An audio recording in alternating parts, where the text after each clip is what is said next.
ओम गण गणपते नमः। ओम सरस्वते नमः। ओम गुरुदेवाय नमः।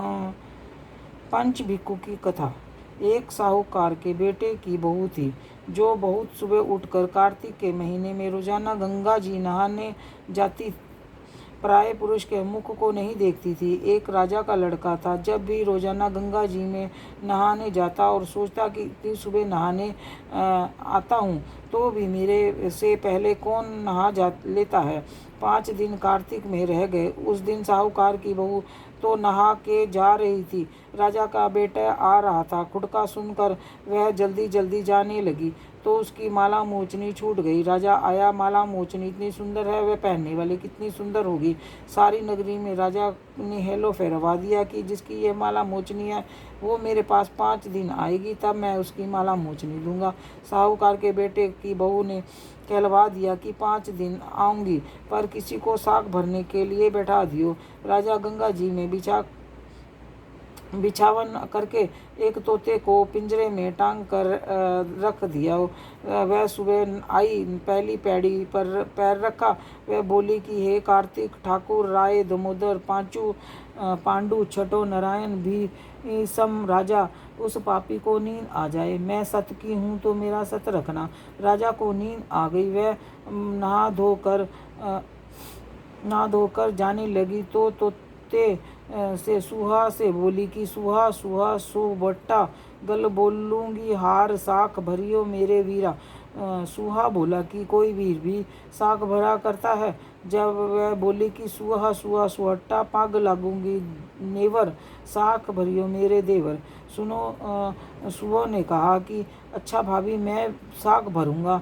वह तो कहकर चली गई। राजा हड़बड़ा कर उठा। सुहा ने पूछा कि सुहा सुहा वह आई थी, वह कैसी थी? सुहा बोला कि आभा सी बिजली, होली सी झलक, केला सी कामनी, गुलाब सा रंग। राजा ने सोचा कि कल तो मैं अपनी उंगली चीर कर बैठ जाऊंगा, तो नींद नहीं आई। दूसरे दिन उंगली चीर कर बैठ गया तो वह आई। उसने वही प्रार्थना करी, बस उसको नींद आ गई। नहा कर जाने लगी तो सुहा ने साग भरा दी। राजा ने उठते ही वह सुहा से पूछा कि तो सुहा ने कल के जैसा जवाब दिया। उसने सोचा कि कल तो मैं आँख में मिर्च डालकर बैठ जाऊंगा। तीसरे दिन आँख में मिर्च डालकर बैठ गया। सारी रात हाय हाय करके बिताई। वह आई, वैसे ही प्रार्थना की। राजा को नींद आ गई। नहा के सुहा साग से भरवा कर चली गई।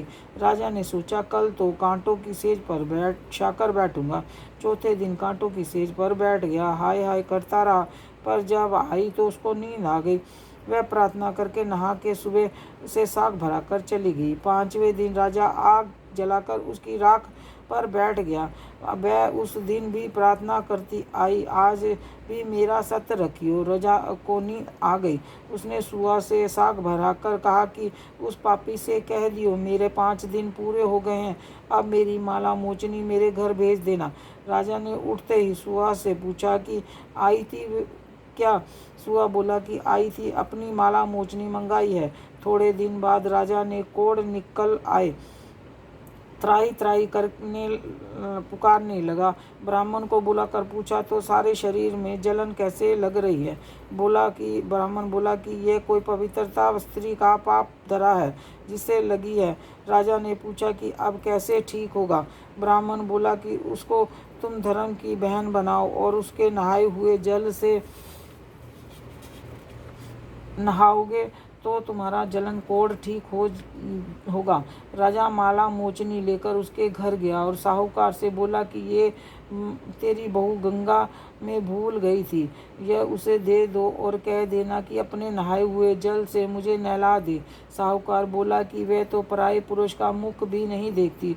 तू इस नाली के नीचे बैठ जा, वह नहाएगी तो तेरे ऊपर पानी पड़ जाएगा। राजा नाली के नीचे बैठ गया।